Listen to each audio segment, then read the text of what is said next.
नाजरीन, आज 16 अगस्त और जुमे का दिन है। स्वीडन के दारुल हुकूमत स्टॉकहोम से आरिफ किसाना की जानिब से सलाम कबूल कीजिए। आज के व्लॉग में बात करेंगे कि ईयू ब्लू कार्ड रखने वालों के लिए अच्छी खबर है। उसके अलावा स्वीडन में बहुत से टीनेजर्स जो हैं वो पुलिस के पास जेर तफ्तीश क्यों हैं। स्वीडन में और पाकिस्तान में वायरस से मुतासरा अशखास जो हैं उनकी तशखीस के हवाले से खबर है।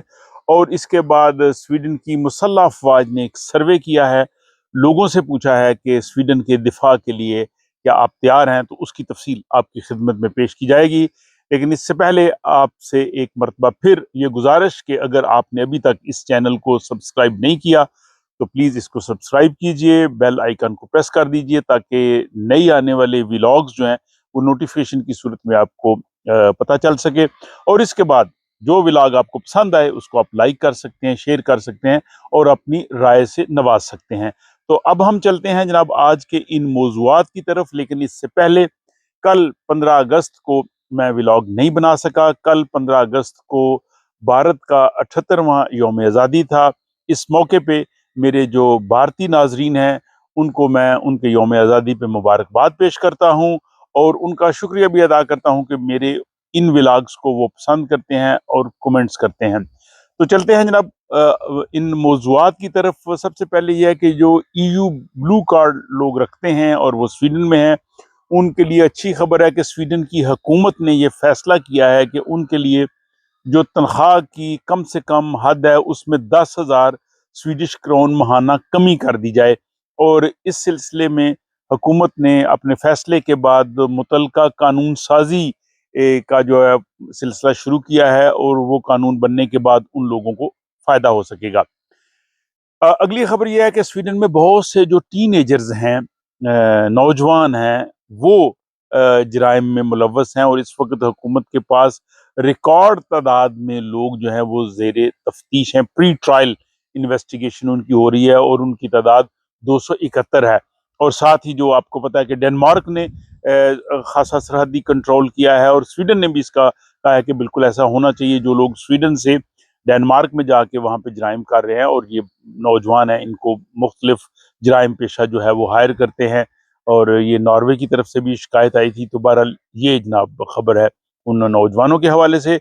और उसके बाद जनाब बड़ी खबर ये है कि स्वीडन में जो है वो एम पॉक्स यानी मंकी पॉक्स जो एक वायरस है उससे मुतासरा शख्स की जो है वो शनाख्त हुई है। और ये अफ्रीका के बाद अभी इन हालिया दिनों में स्वीडन पहला मुल्क है जहाँ पे ऐसा शख्स जो है वो पाया गया है। और ये अफ्रीका से इसके ट्रैवल हिस्ट्री है। और इसके बाद ये अभी इसको आइसोलेशन में रखा गया है, अलग रखा गया है ताकि बाकी लोग जो है वो इससे मुतासर ना हो। आलमी इदारा सेहत ने इस मंकी पॉक्स को जो है वो एक बड़ी वबा और ख़तरा यानी करार दिया गया है। और साथ पाकिस्तान के सूबा खैबर पख्तूनख्वा में भी एक शख्स जो मशरक़ वस्ता से पाकिस्तान आया था उसमें भी ये जो वायरस जो है वो पाया गया है। तो इस हवाले से जो है वो दोनों ममालिक के हुकाम अपनी अपनी जगह पे इसकी मजीद तहकीक कर रहे हैं। उन लोगों को आइसोलेशन में रखा गया है। ये कॉन्गो से शुरू हुआ था और सितंबर 2023 में तकरीबन 450 अफराद हलाक हुए थे। और ये इसके मुख्तलिफ वेरिएंट्स हैं। जो स्वीडन में भी आया ये इसकी नई किस्म है। और यह कहा गया कि ये ज़्यादा ख़तरनाक नहीं है, ये फैलने वाला नहीं है। अगर ये किसी को वायरस लग जाता है तो फिर उसको शदीद सर दर्द, बुखार, पट्ठों में दर्द, सूजन हो जाती है, जिस्म पे दाने हो जाते हैं, उनमें बहुत खुजली होती है।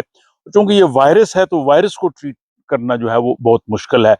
और इसके बाद अगली खबर ये है कि स्वीडन की जो मुसल्लह अफवाज का इदारा है फोस्फास मक्तन, उन्होंने एक जो है वो सर्वे किया है और उस सर्वे के बाद स्वीडन के लोगों को पूछा है कि अगर स्वीडन के दिफा के लिए आपको कहा जाए तो क्या आप मुसल्लह अफवाज के साथ मिल के स्वीडन का दिफा करेंगे। तो लोगों की अक्सरियत यानी 81% 81% लोगों ने कहा है कि हाँ, अगर मौका आया तो हम स्वीडन का दिफा करेंगे। और उनमें से जो 25% जो थे वो कह रहे थे हम स्वीडन के लिए मरने के लिए भी तैयार हैं।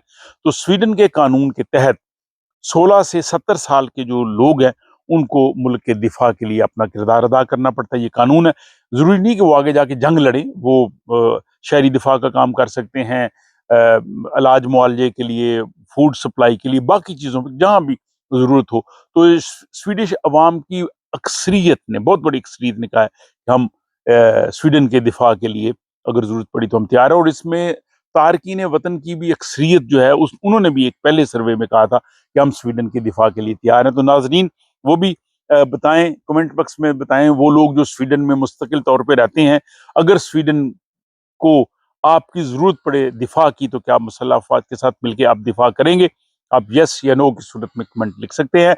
और यहाँ ये बताना भी मैं अहम समझता हूँ कि मुल्क के दिफा के लिए या जिस सरजमीन से आपको मोहब्बत होती है, उसके लिए तराने लगाने से, झंडे लगाने से हुब्बुल वतनी पैदा नहीं होती।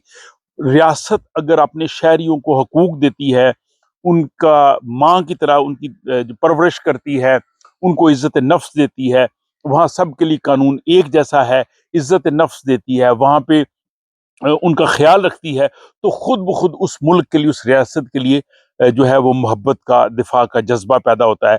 लेकिन अगर रियासत जो है ये सारी चीज़ें ना दे और सिर्फ तराने लगाने से, झंडे लहराने से मोहब्बत का जज्बा पैदा नहीं होता। मैंने बड़ी कोशिश की है, ढूंढूं स्वीडन के कुछ तराने ढूंढूं कि ए स्वीडन, ए वतन, ये वो, कोई ऐसे तराने नहीं है, कोई आपको यहाँ पे नगमे नहीं मिलेंगे, कोई इस चीज़ की चीज़ नहीं होती, इस किस्म की एक्टिविटीज़ नहीं होती। लेकिन जब रियासत आपके साथ इतना अच्छा सलूक करती है, आपको तहफ़्फ़ुज़ देती है, आप यहाँ आपकी ख्याल रखती है, आपकी ज़रूरियात का ख्याल रखती है, तो फिर ज़ाहिर है आदमी में वफ़ा का जज़्बा होता है। फिर आदमी उस सरज़मीन को अपना वतन समझते हुए उसकी जो है वो दिफा के लिए अब तैयार रहता है। तो ये रिपोर्ट थी, आपकी राय का मुझे इंतज़ार रहेगा कि आप इस हवाले से क्या कहते हैं।